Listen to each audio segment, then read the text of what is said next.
Checking out a new series on Viz, I found Dear Anemone, and the look of the titular monster was so intriguing, I just had to give it a shot. And I have mixed feelings. It is a weekly release with only 13 chapters so far, so there's still plenty of room to grow, but the story leaves a lot to be desired. The art, on the other hand, is what made me stick around. It's far from perfect, but it is really good and shows a lot of potential. The story gives a glimpse of an island and then cuts to a ship 1 year later. The story really tries to compare itself to Hell's Paradise, and it's not subtle about it. The first chapter describes the island they're headed to as being both hell and paradise, and I kept wishing that they would just do their own thing instead of making me want to read Hell's Paradise. Luckily, they stopped doing that by chapter 2.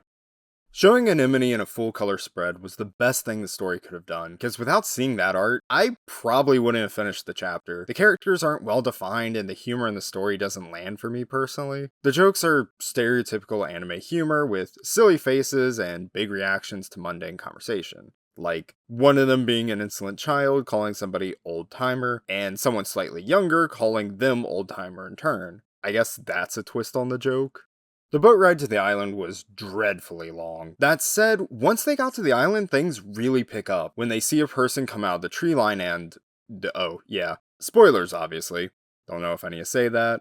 The man turns into a giant chameleon monster, but it's how he was drawn before changing that gives us the first bit of horror. His massive, pure black pupils, the way he lurches over the others, it hits that uncanny valley perfectly. Without saying it, you know that this thing isn't human. And the actual transformation is like Mystique from the X-Men movies, with a panel showing the change from man to beast halfway through. It's the moments like this that made me keep reading, just for glimpses at that perfectly horrid art. The characters are easily forgettable, but our protagonist is set up for a good character arc, and we get to see him take his first steps towards that change when he tries to stand up to one of the monsters. His desire to change is what awakens Anemone, fitting that the story about evolution would hold adaptation and change as its central pillar. Alright, this is a story about evolution, and the island they went to is the Galapagos.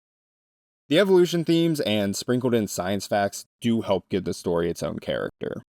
Anemone's design is the best and most underutilized part of the series so far. Something about that vine body and human face with petal hair is so unnerving, yet alluring. Again, the art is really what makes you want to keep reading. I'm a sucker for good hatching though. When there are flaws with the art, it does stick out because of how detailed it is, but given this is on a weekly release, the art quality is still much better than I would expect. I wish I could say the same about the pacing. They reach the goal of their expedition almost immediately.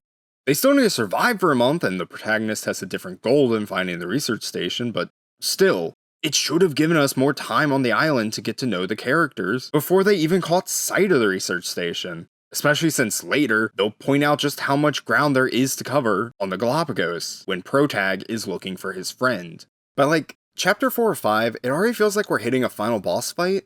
Then we spend a few more chapters on the battle, which I found disappointing because I still wanted to see more of the monster designs, instead of seeing the same one multiple chapters in a row, which I'm not particularly a fan of that design. As that's going on, it's introducing us to the basis for the power system and setting up world building. The story does a lot in a short amount of time. Maybe too much, without fleshing out the characters, or not fleshing them out well. It feels like the series is afraid it might get cancelled, so it's checking all the boxes at the start, which is only shooting itself in the foot. On top of that, after 13 chapters, I'm not sure what the story is supposed to be.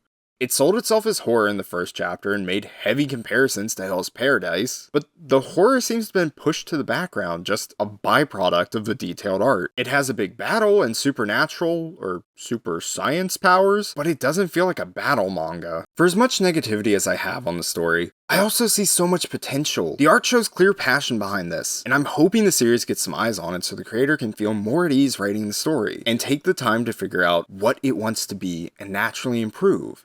It feels like it needs some time to find its footing. The designs, the art, the setting are all the right ingredients for something great. It's all just a matter of mixing them right and not undercooking the results. Keeping with this cooking metaphor, Anemone may still need some time to ripen before you can cook with it. It has such a great design, but I always feel like it's just out of shot or just set dressing.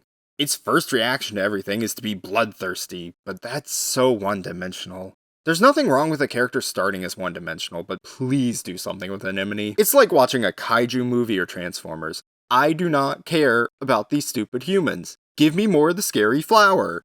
Anyways, check out the series. Even if you don't end up liking the story, seeing the art should be more than worth your time. There are 13 chapters as of time of writing. Hope you enjoy.